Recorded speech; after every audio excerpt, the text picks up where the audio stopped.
This is Scott Eustace, Eustatic, here at Public Labs, testing out the hydrogen strip sensor for hydrogen sulfide for use in gas patches, but detection of sulfur has, I guess, some application in wetlands. Here we are in Bayou Sauvage. It's naturally a freshwater wetland, but it has a large levee around it, and it's under pump, which screws up the soils. They get too drained, and it means they're generally anoxic.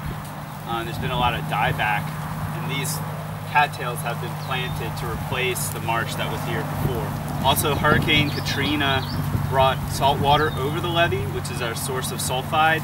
Also, for management reasons, some genius decided to pump salt water into this area. So that's another, salt water from Lake Pontchartrain. So that's another source of sulfur in the soil. Wetland soils make hydrogen sulfide in anoxic reducing conditions.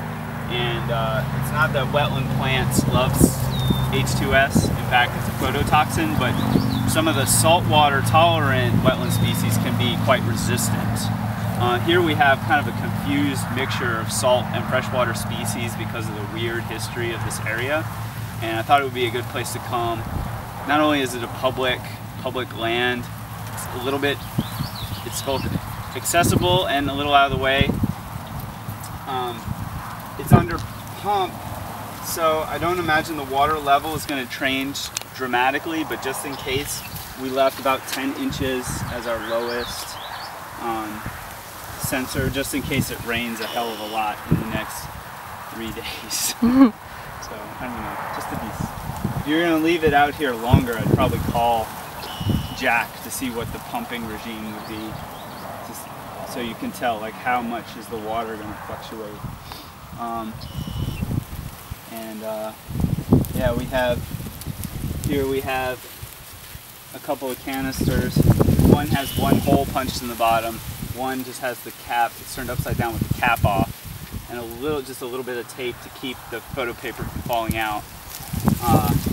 We're kind of testing different exposure techniques to see, where is the threshold, at different distances too, because our source is going to be the ground, and so, we expect to see more dark, more exposure in the film canisters with a bigger opening closer to the ground. Some of the canisters have 3 holes rather than 1, so it's a different block to see how those get exposed.